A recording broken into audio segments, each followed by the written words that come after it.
Colossenses, capítulo 4, versículo 17. A palavra de Deus é assim: e digam a Arquipo, atente para o ministério que você recebeu no Senhor, cumprindo bem a sua tarefa. Se você puder, repita essa frase comigo, diga: atente para o ministério que você recebeu no Senhor, cumprindo bem a sua tarefa. Exagerando um pouquinho da sua boa vontade, vou pedir para você declarar isso comigo mais uma vez, talvez aumentando aí uns 28% o volume, né? Já que você tem um bloqueador de som na sua frente, que é essa máscara. Então, diga comigo de novo: atente para o ministério que você recebeu no Senhor, cumprindo bem a sua tarefa. Pastor Luciano, esse negócio de repetir é espiritual, não, é só didático mesmo. Vamos orar.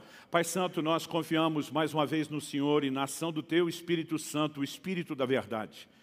Senhor, queremos ser orientados a respeito de como nos conduzir no caminho do Senhor e queremos receber não só instrução. Nós oramos por despertamento, nós oramos por entendimento espiritual, nós oramos por aquela aplicação prática que só o Senhor pode promover. Nós oramos pelo cumprimento do propósito pelo qual a Tua palavra tem sido liberada e nós clamamos que ela fale e cale em nossos corações. Nós reconhecemos a necessidade de renovar a nossa mente, de ajustar os nossos passos de acordo com a verdade do Senhor e confiamos na operação do Teu Espírito e na manifestação da Tua graça nessa hora. Te damos honra, glória e louvor pela certeza do que o Senhor fará. Bendito seja o Teu nome. Oramos em nome de Jesus. Amém, amém. Bom, o apóstolo Paulo está no final da sua epístola aos Colossenses, e quando chega nesse versículo 17 do capítulo 4, ele já está no que nós podemos classificar as considerações finais, né? Ele começa a falar quem deveria ser saudado, cumprimentado, quem enviava saudações, e nesse momentinho final, ele agora deixa de falar apenas com toda a igreja. A carta tinha uma intenção de comunicação coletiva, e ele manda um recado, uma mensagem personalizada para esse homem chamado Arquipo. Né? A mensagem é que nós repetimos: atente para o ministério que você recebeu no Senhor, cumprindo bem a sua tarefa. Obviamente, embora seja uma mensagem personalizada, porque havia alguém que precisava dela, não significa que essa mensagem se limite somente a Arquipo. O próprio Espírito Santo certamente quis que isso fosse incluído nas Escrituras, porque havia algo a ser ensinado, comunicado a cada um de nós. Portanto, nós podemos dizer que essa mensagem personalizada, ela também é genérica, generalizada. Ela também se estende e se aplica a cada um de nós. Até porque Paulo não exigiria de alguém um comportamento, né, diferente de todos os demais cristãos ou fora dos princípios da palavra de Deus. Isso só por si já seria um bom motivo. Mas creio que o Espírito Santo quis que isso fosse incluído, porque como diz Romanos 15:4, tudo quanto foi escrito para nosso ensino foi escrito. Então eu quero que você olhe, né, para essa mensagem não como personalizada a outro, ainda que ela seja generalizada para todo o corpo de Cristo também. Se tiver que vê-la como personalizada, que nessa noite você troque o nome de Arquipo na leitura desse versículo pelo seu.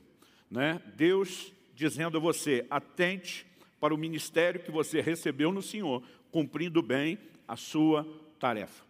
Uma coisa a ser levada em consideração é quem é Arquipo. Nós não temos tantas informações na Bíblia e na história sobre Arquipo, mas pelo menos temos uma declaração muito específica em Filemão, né? Na carta de Paulo a Filemão, no capítulo 1, nos versículos 1 e 2, Paulo, na saudação inicial, diz assim: Paulo, prisioneiro de Cristo Jesus, e o irmão Timóteo, ao amado Filemão, que é também nosso colaborador, a igreja que se reúne em sua casa, e a irmã Áfia e a Arquipo, nosso companheiro de lutas. Ele está saudando a liderança de uma igreja. Ele menciona Arquipo como um companheiro de lutas. Isso me faz entender que Arquipo não está recebendo essa mensagem: atente para o ministério que você recebeu no Senhor, cumprindo bem sua tarefa, porque era um crente desleixado, porque não estava fazendo absolutamente nada. Né? As informações que nós temos da Bíblia nos fazem entender que ele era alguém até engajado. Então, se alguém que já está engajado no serviço do Senhor, que Paulo classifica como companheiro de lutas, né? As lutas que ele enfrentava não eram meras e simplesmente lutas da vida cristã, eram as lutas proporcionadas pelo ministério, pela pregação do Evangelho num contexto onde havia resistência a isso. Então, tudo indica que esse camarada já estava envolvido e comprometido com o serviço. Ainda assim, precisava de uma consciência a respeito do serviço, esse é o significado da palavra ministério, precisava de uma consciência sendo ainda mais despertada, fomentada, fortalecida. Então, se Arquipo, que era do time dos bem envolvidos, já precisava dessa mensagem, a pergunta é, e o resto, né, dos nossos irmãos em Cristo, que talvez não estejam nem no mesmo nível de engajamento que ele? Então, hoje eu não quero falar só quem precisa começar a mexer o corpinho. Nós estamos brincando com essa palavra por causa do tema Mova-se. O mês todo falando a respeito da importância do serviço. Mas mesmo para aqueles que já estão envolvidos, existem verdades que precisam fundamentar as nossas convicções, né? Precisam ser alinhadas à medida que nós vamos caminhando e nos movendo no serviço. Então eu quero fatiar essa frase de Paulo. Atente para o ministério que você recebeu no Senhor, cumprindo bem a sua tarefa. Destacando aqui 4 palavras, né? Uma delas, na verdade, é uma expressão, e levando em conta cada uma delas. E os 4 pontos que eu quero trabalhar aqui com vocês, eles todos serão uma pergunta. Eu quero que você pense, eu quero que você questione a si mesmo a respeito deles. O primeiro é em cima da palavra atente. Essa palavra significa prestar atenção. Então, o questionamento que eu quero que a gente faça, em primeiro lugar, é: onde está a minha atenção? Isso diz respeito a quanto enxergamos a importância do serviço ou não. A segunda definição que eu quero trabalhar aqui é a palavra ministério. Ele diz: atente para o ministério. Então, a segunda pergunta será: o que é o ministério? Né? Queremos desenvolver essa ideia de serviço. Depois ele diz que você recebeu no Senhor. A terceira pergunta, ainda falando de serviço do ministério, é: de quem o recebi? E em quarto e último lugar, porque ele diz cumprindo bem a sua tarefa, o nosso questionamento é: o que é cumprir a missão que nos foi dada? Então, com isso em mente, eu quero trabalhar cada uma dessas questões. Vamos logo para a primeira pergunta: onde está a minha atenção? A palavra aqui traduzida atenta, do original grego blepo, de acordo com o léxico de Strong, significa ver, discernir através do olho como órgão da visão, mas também no sentido metafórico, ver com os olhos da mente, discernir mentalmente. Estar possuído de visão, ter o poder de ver, olhar, avistar, voltar o olhar para algo, considerar, fitar, perceber, descobrir, né? Voltar os pensamentos ou dirigir a mente para uma coisa, contemplar, ponderar cuidadosamente, e até mesmo cabe aqui a ideia de examinar. Portanto, não se trata apenas de uma olhadinha rápida, né? É aquilo que diz respeito a fitar, né? A considerar, a fixar os olhos. Então, a palavra foi muito bem traduzida como atente, preste atenção, fixe os seus olhos. Isso significa o quê? Que quando falamos a respeito de ministério, e daqui a pouco eu vou trabalhar a definição de ministério, que é serviço, nós precisamos ter em mente que tudo parte de um ponto inicial, que é a visão. Qual a visão que nós temos? E algo que eu venho falando há muito tempo, isso obviamente não se restringe aqui ao Alcance Curitiba, nossa igreja local, mas eu falo isso de uma forma genérica, considerando aí generalizado o corpo de Cristo como um todo, é que nós precisamos de uma reforma em nossa teologia de serviço. Eu não vou repetir fundamentos que nós já viemos trabalhando ao longo do mês, né? Como, por exemplo, que nós não somos salvos pelas obras, mas que fomos salvos para as obras, mas é fato de que o serviço na vida cristã não é opcional. É mandamento de Deus, é ordenança de Deus, precisa estar presente nas nossas vidas, mas muitas vezes nós acabamos não nos permitindo construir a visão correta do serviço. Muitos crentes tratam disso como opcional. Se der, eu faço. Se eu tiver interesse, eu faço. Se me bater à vontade, eu faço, né? Se me sobrar tempo, eu faço. Como se isso fosse opcional. Não importa se estamos falando de um nível de serviço que é genérico para todo crente. Pregar o Evangelho, ganhar pessoas para Jesus, ajudar a cuidar delas, estender a mão a um necessitado em qualquer situação e contexto que isso surja, como quando Jesus, na parábola do semeador, aplica de uma maneira muito prática o que significa amar o próximo. Ele diz que esse próximo não precisa ser alguém de proximidade sanguínea, não só de proximidade geográfica, um vizinho que literalmente mora ao seu lado, mas esse próximo é a bola da vez. É a oportunidade que surge em qualquer lugar que você esteja. Todas essas coisas deveriam ser parte da vida de todos os cristãos, em todo e qualquer lugar. Mas há também a ideia de um serviço personalizado, que nós vamos falar daqui a pouco, de acordo com os dons da graça que recebemos, com áreas específicas onde podemos contribuir e acrescentar na vida das pessoas. Mas antes de falar disso, o importante é entender a necessidade de uma visão. Em Atos 26, 19, o apóstolo Paulo, quando estava pregando para o rei Agripa, ele, depois de contar que Jesus lhe apareceu, e nessa primeira aparição, Jesus não se limita a chamar a atenção de Paulo para o fato de que ele era o Cristo, o Messias. Ele também já comunica a sua intenção de que Paulo o sirva, dizendo, eu vou enviar você para os gentios, você vai ser um instrumento meu, né? Eu quero usar você para lhes abrir os olhos, para convertê-los das trevas para a luz, do poder de Satanás para Deus. E quando Paulo está contando essa história, ele arremata diante do rei, dizendo, eu não fui desobediente à visão celestial. Em outras palavras, ele está dizendo, eu só fui preso, eu só estou aqui depondo diante de você porque eu estou obedecendo uma ordem do meu Senhor a respeito de servi-lo, de trabalhar para Ele. E o ponto que eu quero explorar em cima dessa frase, não fui desobediente à visão celestial, é que Paulo só pode obedecer porque ele tinha uma visão. Se ele não tivesse a visão, se ele não tivesse a clareza do que deveria fazer, ele não teria um trilho no qual se mover. E muitas vezes nós erramos porque nem permitimos que a visão seja construída. Quando Paulo está dizendo para Arquipo, atenta, presta atenção, coloca os seus olhos no lugar certo. Ou ele está dizendo, você já tem uma visão que não pode se perder aí dentro de você. Ou ele está dizendo, você precisa firmar uma visão ainda mais nítida do que aquela que você tem. E nós temos que compreender isso como fundamento, como ponto de partida. Eu me lembro quando começamos, anos atrás, né, as mobilizações, tentando mostrar que todo crente pode discipular pessoas, né, que é uma questão de tempo, de alcançar os mínimos requisitos de maturidade. Cada cristão pode se dispor a ajudar a cuidar outros por meio das células. E a resposta que a gente tinha de muita gente durante muito tempo, pastor, eu não tenho tempo. E um dia eu apelei. Eu lembro que estava pregando e alguns ficaram surpresos. E eu disse, gente, vamos levar em conta o que de fato nós acreditamos.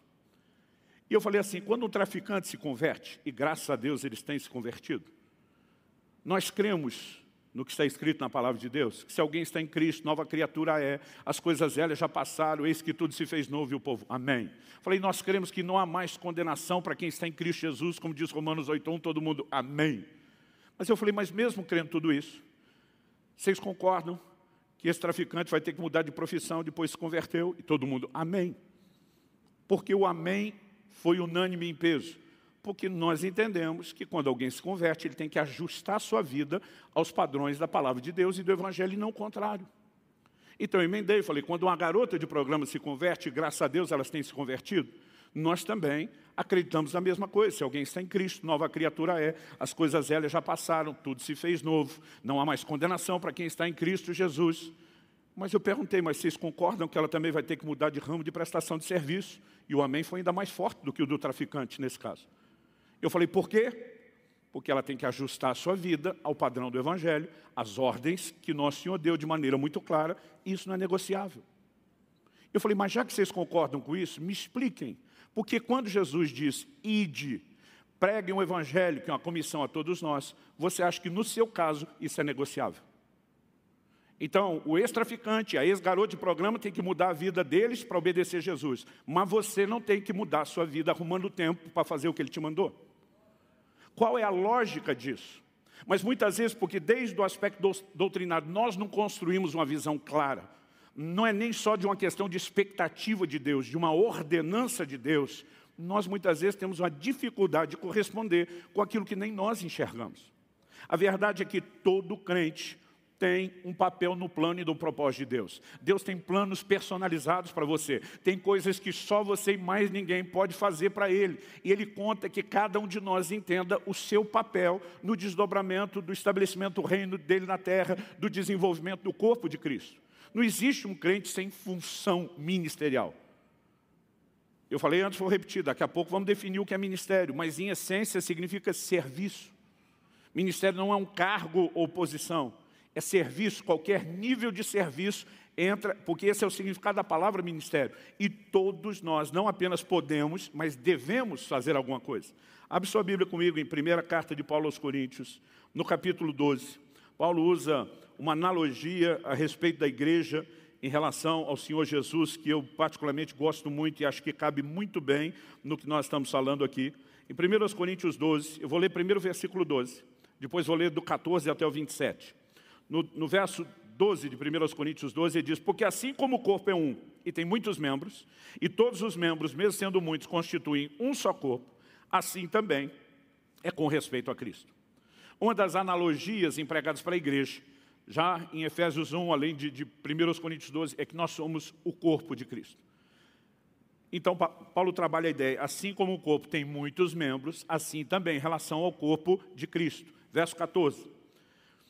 Porque também o corpo não é um só membro, mas muitos. Se o pé disser, porque não sou mão, não sou do corpo, nem por isso deixa de ser do corpo. Se o ouvido disser, porque não sou olho, não sou do corpo, nem por isso deixa de ser do corpo. Se todo o corpo fosse olho, onde estaria o ouvido? Se todo ele fosse ouvido, onde estaria o olfato? Mas Deus dispôs os membros, colocando cada um deles no corpo como Ele quis. Vou repetir essa frase que é importantíssima. Deus dispôs os membros, colocando cada um deles no corpo como Ele quis. Verso 19. Se todos, porém, fossem um só membro, onde estaria o corpo? O certo é que há muitos membros, mas um só corpo. Os olhos não podem dizer à mão, não precisamos de você. E a cabeça não pode dizer aos pés, não preciso de vocês. Pelo contrário, os membros do corpo, que parecem ser mais fracos, são necessários. E os que nos parecem menos dignos no corpo, a esses damos muito maior honra. Também os que em nós não são decorosos, revestimos de especial honra, ao passo que os nossos membros nobres não têm necessidade disso. Contudo, Deus coordenou o corpo, concedendo muito mais honra àquilo que menos tinha, para que não haja divisão no corpo, mas para que os membros cooperem com igual cuidado em favor uns dos outros. De maneira que se um membro sofre, todos sofrem com ele, se um deles é honrado, todos os outros se alegram com ele. Ora, verso 27, vocês são o corpo de Cristo e individualmente membros desse corpo. Aqui Paulo está falando da diversidade com que Deus trabalha, distribuição de dons, né, de ministérios, do que em 1 Coríntios 12, alguns versículos antes do que lemos, Paulo ainda acrescenta uma outra relação que ele chama de operações, outras versões chamam, né, de realizações. Ele diz que a diversidade de dons, mas o Espírito é o mesmo. Os dons espirituais são atribuídos à ação do Espírito. Ele diz a diversidade de ministérios, mas o Senhor é o mesmo. Aqui, a alusão que temos é do que Paulo diz em Efésios 4, de dons ministeriais, diferente dos dons espirituais. Mas ele diz a diversidade de realizações ou operações, lá nos versículos 4 a 6 de 1 Coríntios 12. Outro dia alguém falou, pastor, eu sei que temos 9 dons do Espírito Santo, 5 dons ministeriais. O que é que são as realizações? Falei, tudo que não tiver nas 2 primeiras listas, pode jogar na 3ª. A Bíblia fala de socorros, fala de governo, né? Existem atribuições distintas dadas por Deus. E a ideia não é que todo mundo seja igual. Aliás, se tem uma coisa nociva, seja quando você olha, né, para quem você é, em termos de identidade, ou mesmo da função que Deus deu, é quando a gente se compara. Nós precisamos entender que nessa diversidade, nós cooperamos, cada um com algo único, para que o todo, o corpo, seja beneficiado. Anos atrás, estava pregando numa igreja no Rio de Janeiro. Falei durante mais ou menos 1 hora a respeito de redenção, de salvação. No final fiz um apelo caprichado que levou mais tempo. 2 pessoas vieram à frente, se converteram. E eu estava muito feliz. Cada alma tem um valor eterno. Mas o pastor que lidera aquela igreja, ele se levantou. Eu lembro que ele chegou perto de mim e disse, dá licença, Subirá. Tirou o microfone da minha mão. Ele é um evangelista, sua característica, aquilo que Deus lhe deu. Ele falou entre 30 segundos a 1 minuto depois de mim. Fez um novo apelo, mas 20 pessoas vieram à frente. Eu fiquei feliz pela salvação delas, mas me deu raiva. Eu falei, eu estou falando há 1 hora. Eu caprichei no apelo, eu fiz tudo, consegui 2. Esse cara fala menos do que o meu apelo. E tem uma resposta dessa. Fizemos a festa pela salvação de todo mundo. No final do culto eu falei para ele, não é justo isso não. Né? Eu falei, como um negócio desse? Ele falou, Subirá, a graça que Deus me deu é o evangelismo. Ele falou, não estava querendo remendar nada do que você estava fazendo, mas Deus falou, meu coração, vai lá e use o que ele não tem. Eu falei, mas quero que você saiba que eu fiquei indignado. Ele falou, foi o que... Ele falou, você sentiu isso durante o minuto que eu falei? E a resposta do povo, ele falou, eu senti isso mais de 1 hora, ouvindo você ensinar e me perguntando que Bíblia esse cara lê, de onde saem essas coisas, porque às vezes a gente tem a tendência de valorizar o que o outro tem, em vez de entender a importância do que Deus nos deu. Agora, não importa que tipo de membro você é no corpo, se você é olho, nariz, boca, né, mão, pé, você tem uma função e você tem uma importância. A menos que você acredite que é um apêndice no corpo de Cristo, que se for tirado não faz falta. Ou uma verruga, né, que a gente não pode dizer que nem para enfeite serve. Então, eu não creio que nenhum de nós foi chamado para ser uma verruga no corpo de Cristo. Além de não ter função, parece que ainda rouba a beleza. Nós precisamos ter a visão, atentar para o ministério. Deus tem um lugar para mim no corpo de Cristo. O ministério, o serviço é parte da vida cristã, é inegociável. E quando nós partimos da visão, eu acredito que o resto começa a se alinhar. Imaginando que você já partiu, está disposto a partir de onde está a sua atenção. A próxima pergunta, o que é o ministério? Porque não adianta você enxergar, mas enxergar de forma distorcida o que é o ministério. Então, ainda ampliando aquilo que nós devemos enxergar, a palavra ministério no grego, a palavra usada no original aqui em Colossenses 4,17 é diaconia. Ela basicamente significa serviço ou seu sinônimo ministério, especialmente daqueles que executam os pedidos ou necessidades de outros. E quando a gente tem isso em mente, nós precisamos entender que a ideia básica é servir outros. Não é buscar um lugar de importância ou relevância. É tratar os outros como importantes e relevantes. Sabe, isso é algo fundamental. Eu quero ler um texto com vocês, que está lá no Evangelho de Marcos, no capítulo 10, a partir do versículo 35, quando eu fico olhando para aqueles primeiros discípulos, os 12 apóstolos de Jesus, e eu percebo quanta coisa Jesus teve que ajustar, alinhar com ele, quantos parafusos tiveram que ser apertados. E só lembra, né, a mim, a você, o quanto eu e você também precisamos de ajuste e alinhamento. Então essa era a turma que abandonou tudo para seguir Jesus. Já estavam trabalhando com ele, iam antes dele nas cidades preparar a sua chegada. O texto diz assim, então se aproximaram dele Tiago e João, filhos de Zebedeu, são 2 dos 12.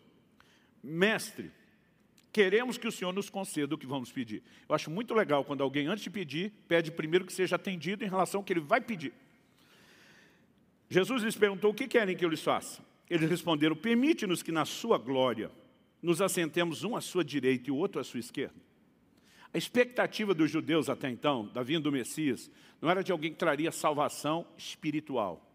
Eles esperavam um livramento natural. Alguém que os livraria do poder dos seus inimigos, que se sentaria no trono de Davi, de acordo com as promessas, né? Alguém a partir de quem o reino se estabeleceria em toda a terra. E essa turma abandonou tudo diante da oportunidade da vida deles, estarem ao lado do Messias, mas a expectativa deles está equivocada. Então ele está dizendo, quando o Senhor sentar no trono, seu lugar nós não vamos disputar, que quem tentou disputar o trono de Deus foi lançado fora lá dos céus, mas o lugar da direita e da esquerda, os lugares de maior honra, dá para liberar para nós.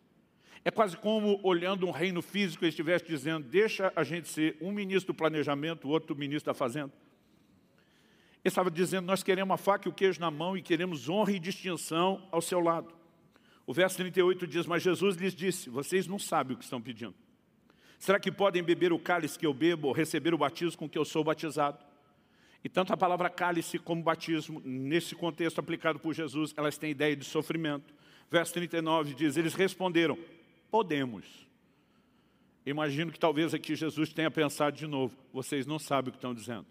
Mas a verdade é que Tiago, provavelmente o irmão mais velho de João, porque ele sempre é citado primeiro, ele foi o primeiro dos 12 a ser martirizado.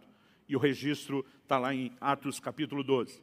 Então Jesus lhes disse, vocês beberão o cálice que eu bebo e receberão o batismo com que eu sou batizado. Quanto a sentar à minha direita ou à minha esquerda, não me compete concedê-lo, pois é para aqueles a quem está preparado. Mas o assunto não terminou aqui. Esse, na verdade, é só o contexto. A lição começa agora, verso 41. Quando os outros 10 discípulos ouviram isso, começaram a ficar indignados com Tiago e João. Agora a pergunta é, por que eles ficaram indignados com Tiago e João? Porque eles também queriam sentar à direita e à esquerda. A verdade é que esses dois lugares estavam sendo comissionados por todo mundo. Imagino alguns com raiva de si mesmo, por que é que eu não saí na frente, não fui falar antes deles? Outro pensando, quem você pensa que é, deixa ele escolher. Né? Eu não sei qual, mas isso traz à tona como estava o coração de todos eles. E essa era a tropa de elite que o Senhor estava treinando para estabelecer sua igreja na terra. Verso 42, mas Jesus, chamando todos para junto de si, agora é a hora que ele tem que apertar os parafusos. Disse, vocês sabem que os que são considerados governadores dos povos os dominam e que os seus maiorais exercem autoridade sobre eles. Mas entre vocês não é assim. Você pode repetir comigo? Diga, entre nós não é assim. E diz, pelo contrário, quem quiser tornar-se grande entre vocês, que se coloque a serviço dos outros. E quem quiser ser o primeiro entre vocês, que seja servo de todos. Então vou abusar da sua paciência. Vou pedir que você repita mais uma vez. Diga comigo, quem quiser ser o primeiro, que seja servo de todos. Quando eu olho para essa declaração, quem quiser tornar-se grande, coloque-se a serviço dos outros. Quem quiser ser o primeiro, seja servo de todos. Eu vejo a definição da palavra ministério. Se colocar no lugar de servo, verso 45, pois o próprio Filho do Homem, Jesus dizendo, não veio para ser servido, mas para servir e dar a sua vida em resgate por muitos. O que Jesus está dizendo, o chamado de Deus para o serviço, não é um presente de uma posição de destaque, um lugar onde você se torna uma espécie de sol com todo mundo orbitando à sua volta. Você não é o centro, você não é o ponto de atenção. O ministério é um lugar onde você se sacrifica. E quando Jesus diz que veio servir e dar a sua vida, Ele está dizendo a ideia de serviço é sacrifício. Eu me nego, eu me anulo por causa dos outros. Mas muitas vezes, mesmo que nem todos estão respondendo ao ministério, no grupo menor dos que estão se dispondo, às vezes nós temos uma motivação errada. As pessoas estão buscando, às vezes, uma atividade que as realize, que as faça sentir importantes, úteis. É por isso que volta e meia, quando nós estamos falando a respeito daquilo que precisa ser feito, alguns dizem, mas eu não gosto de fazer isso. Quase como se servir fosse só escolher o que você gosta. Eu sei, eu falei antes, que existem áreas onde nós devemos funcionar debaixo da graça de Deus. Mas existem coisas que todo mundo deve fazer. Eu fico tentando imaginar um filho responder aos nossos pais, não, mas não é meu chamado tirar o lixo de casa. Diz, está bom que isso tem a ver com o chamado, tem a ver com a sua cota de responsabilidade. E sabe, muitas vezes o que nós não percebemos é que por trás de declarações como essa, nós estamos tentando buscar o que nos realize, quando o ministério deveria ser algo que promova a realização de outro. Nós estamos tentando buscar algo que nos faça sentir úteis e importantes, quando servir os outros é para que eles se sintam assim.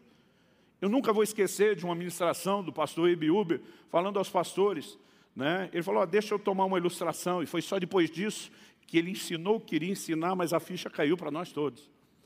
Ele falou, um determinado entrevistador de um programa famoso de televisão foi entrevistado por outro entrevistador de outra emissora. E nessa conversa, um entrevistador está perguntando para o outro. Ele diz, eu soube que você investiu anos para conseguir entrevistar fulano e Beltrano. Eram dois tops do mundo empresarial. Homens de grande sucesso.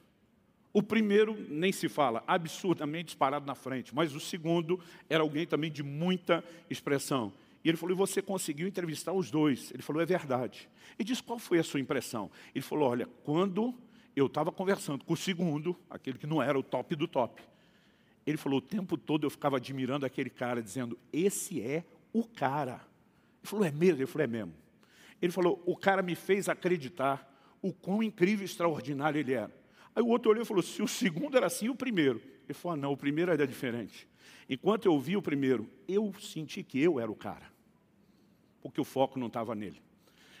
E de repente, parece que a ficha caiu para todos nós. Jesus está dizendo, eu não vim ser servido. Ele está dizendo, o lugar onde eu estou não é para atrair atenção a meu respeito. É para fazer com que você descubra o que diz respeito a você. Quem está entendendo, diga amém. Então, nós precisamos entender isso. Por quê?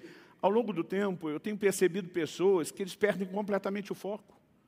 Eu tenho, pela graça de Deus, podido, ministrando em tantos lugares do Brasil e do mundo, o tempo todo conversar com pastores. Eu gosto que eles tenham oportunidade de abrir o coração, eu gosto de poder ajudá-los. Mas tem uma frase assim que ela é repetida em larga escala, parece que em todo lugar.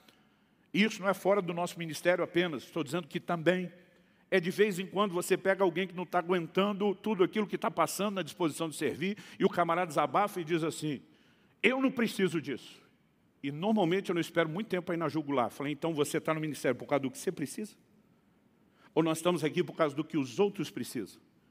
E é por causa do que os outros precisam que nós temos que engolir essas coisas, que nós temos que suportar essas coisas. Se a gente não ajustar o foco, nós não vamos durar muito tempo.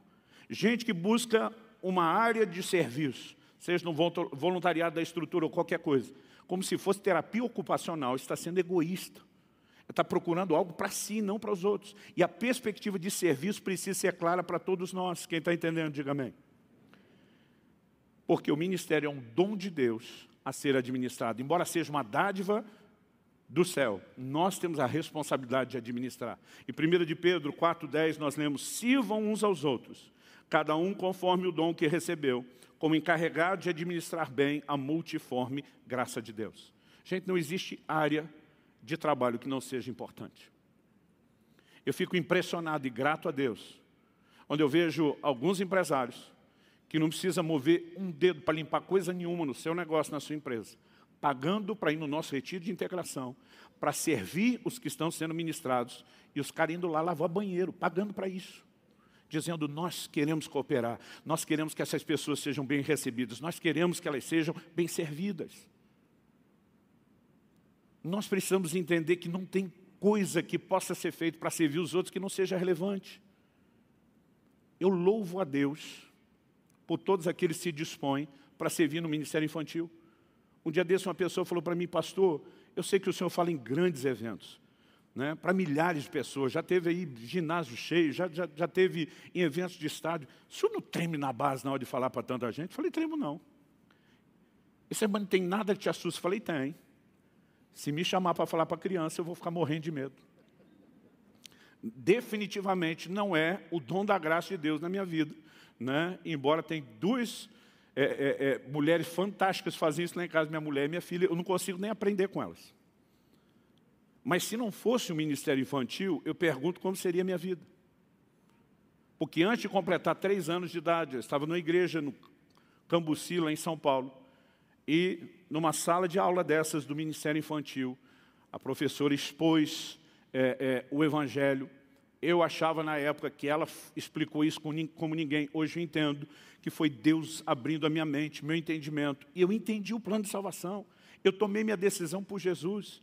Minha mãe trabalhou com criança a vida inteira, evangelizando nas escolas, trabalhando no Ministério Infantil, na igreja. Ela diz, até hoje eu nunca vi alguém decidir tão cedo. Até a minha adolescência ainda lembrava o nome daquela professora. Lamento não poder dar esse crédito e honrá-la hoje, mas eu sei que um dia ela vai ter tudo isso lá no céu. Depois, eu ainda era criança, né, quando recebi o chamado para o ministério. Nós não podemos olhar para um serviço como isso do Ministério Infantil como se fosse só um jeito de deixar os pais livres um pouco, né? E a gente entreter as crianças. Algo está sendo feito em prol delas lá, em cada lugar, em cada área da igreja. Meu querido, quando você chega com o carro e alguém parece estar querendo te dizer o que fazer, é alguém que não precisava estar no frio lá fora, é alguém que não ganha absolutamente nada para isso. Ele só está ali dizendo, eu abro mão do meu culto porque eu quero que você tenha a sua melhor experiência. E toda e qualquer área de serviço onde a gente se envolve, não pode ser visto como algo sem importância, mas tem que ser visto como um lugar onde, de fato, nós morremos para nós, para promover aquilo que é dos outros. Quem está entendendo, diga amém. Terceira pergunta, de quem o recebi? Falando do ministério ou do serviço. Quando em Colossenses 4,17, Paulo diz, do ministério que você recebeu no Senhor. Essa frase, essa expressão no Senhor, indica de quem recebemos o ministério, do próprio Jesus. Em 1 Timóteo, capítulo 1, verso 12, Paulo diz, eu dou graças a Cristo Jesus, nosso Senhor, que me fortaleceu e me considerou fiel, designando-me para o ministério. Ele diz, eu dou graças a Jesus, porque foi Ele que me designou para o ministério. E essa é uma das coisas que nós precisamos entender. Alguns domingos atrás eu comecei a bater também nessa tecla, né? Para quem estamos fazendo, Se nós não levarmos isso em conta, talvez o processo possa ser abortado, não completado, que é o que eu vou falar daqui a pouco no último tópico. Precisamos entender, recebemos das mãos do Senhor. Em Hebreus 5:4, quando a Bíblia fala do ministério, ela usa a seguinte expressão: ninguém toma para si essa honra, a não ser aquele que é chamado por Deus. O convite veio de Deus. Ainda que a gente tenha que ter a disposição, se voluntariar, né? Dizer, eis-me aqui, eu correspondo. Nós precisamos entender que quem está convocando é Deus. Essa pergunta, quem estamos servindo, é importante demais. A Bíblia fala em Romanos 16, nos versículos 17 e 18, de pessoas que não estão servindo a Cristo, mas sim ao próprio ventre, estão servindo a si mesmas. Se eu e você não tivermos a consciência, é Ele que nos chamou, é para Ele que estamos fazendo. Porque mesmo quando servimos os outros, o que nós estamos fazendo não se limita mera, única e simplesmente a essas pessoas. Dá uma olhadinha comigo em Colossenses, no capítulo 3, nos versículos 23 e 24. Paulo diz assim: tudo o que fizerem, façam de todo o coração, como para o Senhor e não para as pessoas. Por que diz como para o Senhor e não para as pessoas? Porque é para as pessoas que nós estamos fazendo. Mas ele diz, embora diretamente você esteja fazendo para as pessoas, saiba que a sua maneira de pensar é que indiretamente você não está fazendo só para elas, mas para o Senhor que te chamou a servir elas. Aí ele diz no verso 24, sabendo que receberão do Senhor a recompensa da herança. E aí ele afirma taxativamente no final do verso 24, é a Cristo, o Senhor, que vocês estão servindo. No julgamento das nações, mencionado por Jesus em Mateus 25, ele vai se dirigir a pessoas e dizer, eu tive fome, vocês me deram de comer, eu tive sede, me deram de beber. Você conhece a história. Você vai dizer quando mesmo foi? É como se eles dissessem, nem a gente lembra de ter feito isso para o Senhor. Jesus disse, quando vocês fizeram a um desses pequeninos, foi a mim que vocês fizeram. Então, se eu entendo, Ele me deu um ministério, eu faço para Ele. E não bastasse isso tudo, que já seria motivo suficiente para eu e você estarmos, né, tremendamente empolgados. Apocalipse 22:12 tem uma mensagem do retorno de Jesus, quando ele diz, eis que cedo venho, e comigo está a minha recompensa, para dar a cada um segundo as suas obras. Ele me deu um ministério, eu faço para Ele, e no final, é Ele que me recompensa. Quando eu e você temos isso em mente, eu acredito todos esses ingredientes, atente, colocar atenção, entender o que é o serviço, entender para quem fazemos, são elementos necessários para que a gente possa chegar ao grande desfecho, que é o que eu vou abordar agora. Mas antes disso, eu quero que você lembre que, falando inclusive dessa questão, né, de ministério, nós precisamos olhar para o Senhor Jesus e entender o que Ele fez.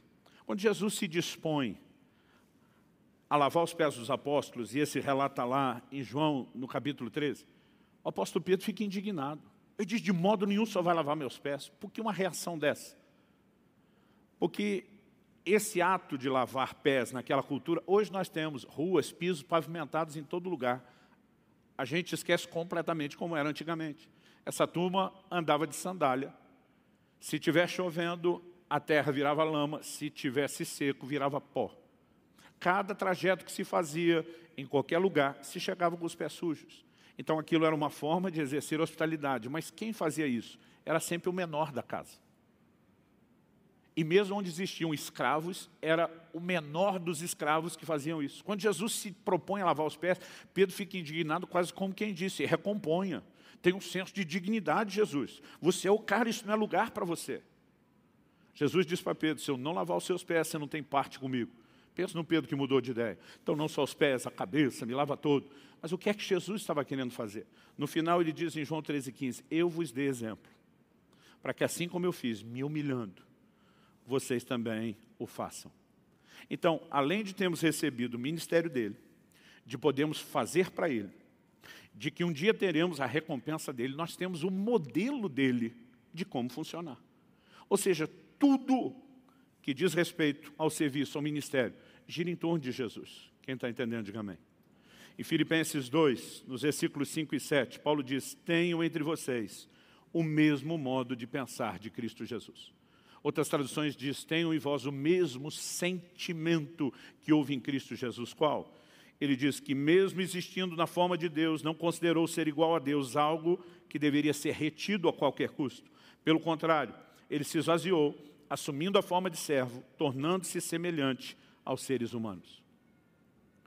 Traduzindo, ao pensar como ele, sentir como ele, nós devemos descer de qualquer tipo de pedestal e não apenas nos nivelarmos diante de qualquer pessoa, mas depois de estarmos no nível delas, nos rebaixarmos ainda mais e dizer, estou disposto a servi-lo.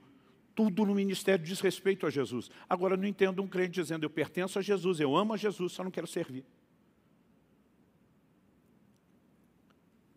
Quarto e último lugar, o que é cumprir a missão que me foi dada? A palavra aqui traduzida cumprir, no original grego plerou, ela significa tornar cheio, completar, preencher até o máximo, até o topo, até a borda, assim que nada faltará para completar a medida. Né? De uma maneira literal, era usado para falar sobre, literalmente, encher o copo, tudo que se poderia. Mas ela também passou a ser usada para dizer respeito a fazer completo algo, tornar perfeito, levar até o fim, né? Levar a cabo, realizar algum empreendimento, sempre com essa ideia de completar. Então, a expressão que foi traduzida, cumprir o ministério, não só realizar, é você executar de maneira completa. Isso, para mim, dá pelo menos dois sentidos distintos. Executar de maneira completa significa ir até o fim e não abortar o processo. Em Atos 20, 24, o apóstolo Paulo diz assim, nada tenho a minha vida como preciosa, contanto que eu complete a carreira e o ministério que recebi de testemunhar o evangelho da graça de Deus. Para ele completar a carreira e o ministério era, eu vou até o final. Em outras palavras, eu não aborto, eu não deixo nada sem conclusão. Mas a ideia de cumprir ou completar o ministério não é só terminar. Porque enquanto fazemos, mesmo não desistindo, nós também não podemos baixar o nível do serviço. Há uma ideia na palavra de Deus, e essa é uma tecla, né, que eu procuro sempre bater, de que nós precisamos fazer as coisas com excelência. Afinal de contas, né, não deveríamos faltar com excelência e ser relaxado nem para os outros, o que dizer para Deus. Em 1 Timóteo 4,14, Paulo exorta o seu filho na fé, o seu discípulo, dizendo, não seja negligente para com o dom que é em ti. Pedro diz que nós temos que ser bons administradores dos dons da graça. Aqui ele está dizendo que alguém pode ser negligente. Negligente pode ser nem usar o dom, não fazer o que era para ser feito. Ou também pode ter uma ideia de que eu até estou fazendo, mas não estou fazendo no nível e na qualidade que eu deveria. Isso, em vez de diligência, que é sinônimo de dedicação, é negligência. Negligência não é apenas a omissão. Alguém pode fazer o que tem que ser feito, mas não fazer do jeito que deveria ser feito. Jeremias 48, 10 diz, maldito é aquele que fizer a obra do Senhor relaxadamente. Nós não podemos simplesmente dizer, né, vou fazendo como der. Em Romanos 12, nos versículos 7 e 8, Paulo diz assim, se é ministério, dediquemo-nos ao ministério. O que ensine, dedique-se ao ensino. O que exorta, faça-o com dedicação. Aqui está abordando dons distintos. Não importa se é ensino, se é exortação, se é serviço. Tudo, embora sejam dons diferentes, tudo tem um elemento comum. Dedicação, dedicação, dedicação. Isso não é só disposição de ir até o fim, mas de dar o nosso melhor. Quem está entendendo, diga amém. Eu acho lindo quando vejo as pessoas fazendo com a motivação correta, honrando Jesus. Fico imaginando o sorriso no rosto de Nosso Senhor. Estava pensando hoje de manhã no culto às 8, que num desses próximos domingos nós podemos ter geada. E nós vamos ter gente lá no estacionamento o tempo todo de pé no frio, para receber e acolher cada um de nós. O que leva alguém a fazer esse tipo de coisa? Se não for a motivação correta, a pessoa não aguenta muito tempo nesse lugar. O apóstolo Paulo externava que terminar o trabalho, falando agora de cumprir a missão, era mais importante que o seu conforto pessoal. Não só quando em Atos 20, 24 ele diz, não tenho a minha vida como preciosa, dizendo que tiver que morrer pelo ministério servindo os outros, eu morro. Mas em Filipenses, no capítulo 1, nos versículos, eu vou ler do 21 ao 25, Paulo diz assim, porque para mim o viver é Cristo e o morrer é lucro. Eu gosto de repetir uma frase que eu ouvi de um pregador quando era ainda adolescente, que o crente não morre, é promovido e transferido. Promovido, que sai da filial, vai lá para a matriz. Não, transferido, que sai da filial, vai para a matriz. Promovido, que vai trabalhar perto do chefe. E Paulo está dizendo, para mim, o morrer é lucro. Porque muitas vezes as pessoas, a avó de Paulo, ficavam preocupadas com os riscos aos quais ele estava exposto. Mas depois de dizer isso, ele diz, entretanto, ainda que eu saiba que o morrer é lucro e é um alto ganho pessoal, ele diz, se eu continuar vivendo, poderei ainda fazer algum trabalho frutífero. Ele diz, assim não sei o que devo escolher, estou cercado pelos dois lados, tendo o desejo de partir e estar com Cristo, que é incomparavelmente melhor. Mas, por causa de vocês, é mais necessário que eu continue a viver. Paulo diz, convencido disso, porque isso de fato era uma convicção interior que ele carregava, estou certo que ficarei e permanecerei com vocês para que progridam e tenham alegria na fé. O camarada já está velho, com muita quilometragem ministerial, né, rodada, já fez muita coisa, e diz, gente, nessa altura do campeonato morrer é lucro. Mas ele está dizendo, o céu pode esperar, porque ainda que eu tenha um ganho pessoal morrendo, se eu esperar um pouco mais e puder me sacrificar um pouco mais, isso significa o crescimento de vocês. Minha oração é que esse possa ser o coração que eu carregue para o resto da vida, que esse possa ser o coração que vocês carreguem também. Haverá um dia de prestação de contas. Nós não podemos mero e simplesmente deduzir, né, que o ministério é algo que Deus nos deu e diz, faça o que você quiser com isso. Em todas as parábolas que Jesus fala de algo sendo confiado a alguém, no final tem a prestação de contas. Hebreus 4,13 fala a respeito do Deus a quem haveremos de prestar contas.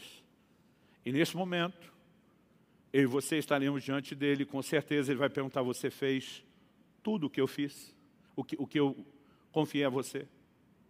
Mesmo que você diga, Senhor, eu creio que eu fiz tudo, você fez da forma como deveria. Você cumpriu bem. Você plerou, encheu a medida. E quando esse dia chegar, muito mais importante para mim do que só o galardão e a recompensa que eu vou receber por ter feito isso. Eu imagino que seja o sorriso no rosto do meu Senhor, do meu Salvador, daquele que se doou por mim, dizendo, servo bom e fiel, entra. Vamos ficar em pé para parecer que está acabando.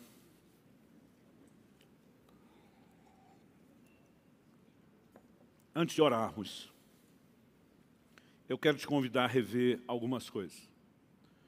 E aqui eu recapitulo os pontos da mensagem, não só para efeito didático, mas para você pensar de maneira bem específica. Em primeiro lugar, onde está o seu foco, a sua atenção? Será que você já tem uma visão nítida do que é o serviço na caminhada cristã? É o que só você pode responder para si mesmo. Será que você vê o quão importante e essencial é isso? É lógico que, embora a nossa motivação não deva ser egoísta, fazer para eu me realizar, fazer para eu me sentir bem, nós também não podemos negar que, de acordo com a palavra de Deus, é dando que se recebe. A Bíblia diz que enquanto Jó orava pelos seus amigos, Deus mudou o seu cativeiro. O ministério, embora seja um lugar de sacrifício, não significa que não seja um lugar de realizações. Porque a realização que nós sentimos vai além da lógica, vai além da razão, excede o entendimento, eu creio que assim como o amor de Deus. Depois de se questionar onde está seu foco, eu quero que você se questione se você entendeu o que é ministério. Porque aquela perspectiva de olhar para o ministério como cargo, se por um lado atrai alguns com motivação errada, por outro lado assusta outros. Porque para alguns ministério é uma projeção que muitos não querem. Eles não querem aparecer. Então a importância de entender que não é cargo é nem para não entrar com motivação errada e nem para também não fugir disso. Então se você entende o que é um ministério, é um segundo ponto importante. Mas ainda que você tenha o foco e entenda o que é ministério, se você não compreender de quem recebeu e para quem você faz, a coisa ainda não está completa. Mas se você chegou a esse terceiro lugar, pastor, eu tenho esse foco. Eu, de fato, entendi o que é serviço. Eu sei de quem recebi, a quem vou prestar conta. se isso não afetar a forma como você vai fazer, que Paulo denominou de cumprir bem, encher a medida. Falando tanto de permanência, de constância, como também de qualidade. A gente ainda não vai ter cumprido aquilo que é esperado de nós. Eu não vim aqui te apontar o dedo. Eu não vim aqui jogar pedra em você. Eu muitas vezes imagino que o fato de Deus muitas vezes nos confrontar de forma repetida não pode fazer com que a gente se sinta desvalorizado como pessoa. Pelo contrário, se o Deus eterno, todo-poderoso, está o tempo todo lutando por mim, pela minha participação no estabelecimento do reino de Deus, isso, ao contrário, revela a minha importância e não minha falta de importância. Nós temos um problema sério, especialmente na cultura latina. Eu vejo a diferença disso de outros lugares do mundo. A gente trata o confronto como se fosse desaprovação pessoal. Um rótulo de que nós não somos bons. Quando muitas vezes o confronto é sobre algo pontual, é sobre um comportamento. É por isso que às vezes eu tenho esse cuidado de no final dizer, não estou te atacando, não estou jogando pedra em você. Se aqueles 12 precisavam de um aperto de parafuso correto, de um alinhamento, a pergunta é, e nós? Todos nós precisamos. Mas o fato de Deus seguir insistindo é justamente porque Ele está dizendo, eu quero você, eu não abro mão de você. Eu vou lutar para ter você comigo nesse projeto. Isso é fantástico. Em Apocalipse 2, ele começa falando com o anjo da igreja de Éfeso. E para deixar claro que não é pessoal, ele começa elogiando. Conheço as tuas obras, teu labor, tua perseverança. Suportaste as provas pelo meu nome e não desfaleceste. Depois daquela enchida, que o anjo da igreja de Éfeso está quase dizendo, eu sou o cara. Ele diz, mas como ninguém é perfeito, tem uma coisinha aí para nós resolver. Tenho contra você que você abandonou o primeiro amor. Isso significa que você está desqualificado, cortado da seleção fora? Não. Ele diz, lembra de onde caíste, arrepende, volta. O Senhor está dizendo que eu quero é você de volta. E no fim ele ainda termina dando uma moral, mas tens a teu favor que odeias as obras dos nicolaítas. Um dia alguém perguntou para mim, pastor, o senhor não tem medo de errar? Eu falei, medo de errar? Eu tenho certeza que eu vou errar. Eu falei, essa é a beleza do ministério, ele escolher alguém perfeito como eu, ter disposição de ser paciente comigo e me corrigindo no caminho, me ajudando a aprender a corresponder melhor. Se eu dou uma desanimada, ele vem levantar minha mão. Se eu dou um excedido, ele murcha minha bola. E saber que ele vai estar comigo nesse processo todo. Não só não me dá medo, como me enche o coração de empolgação. E Deus só fica lutando e insistindo por cada um de nós, porque nós somos importantes para Ele como indivíduos. E porque o nosso serviço é importante no estabelecimento do reino dEle. Quem está entendendo, diga amém. Vamos orar. Pai, suplicamos graça do Senhor. Como oramos inicialmente, reafirmamos agora. Queremos não apenas entender, mas queremos corresponder com o Senhor. Queremos que a Tua palavra encontre lugar em nós. Como Tiago diz, recebei com mansidão a palavra em vós implantada. Nós oramos por efeitos e resultados, não apenas aqui, mas mesmo depois de deixarmos essa reunião, ao meditar, ruminar as verdades que recebemos, nós oramos que o Senhor continue trabalhando nos nossos corações. Senhor, nós sabemos que existe um autoexame, Tua palavra diz, examine-se o homem a si mesmo, mas ela também fala de um exame do alto. Sonda-me, ó Deus, e conhece o meu coração. E nós clamamos isso. Clamamos que o Senhor nos ajude a perceber se tem havido motivações erradas, se há necessidade de ajuste na disposição ou na falta de disposição para servir. Mas, Senhor, nós queremos nos dispor, não só dando um sim inicial, eis-me aqui, envia-me a mim, mas entendendo todo o processo, nos permitindo ajustar e alinhar a nossa vida aos princípios claramente revelados da Tua palavra. E eu oro que, nesse momento, o Teu Espírito nos toque de forma especial, não apenas com entendimento, não apenas com encorajamento e motivação no nível meramente emocional. Pai, nós oramos pelo combustível do Teu Espírito Santo dentro de cada um de nós. Nós oramos por aquela faísca de ignição que só o Senhor pode acender no íntimo de cada um. Nós oramos que toda inércia e apatia caia por terra. Nós oramos por rompimento. Nós oramos por dias de despertamento para todos os níveis e dimensões de serviço. E que dessa forma o Senhor seja glorificado. Nós clamamos em nome do Senhor Jesus. Em nome de Jesus. Se você crê e concorda, diga amém. Se você recebe essa palavra, diga eu recebo em nome de Jesus.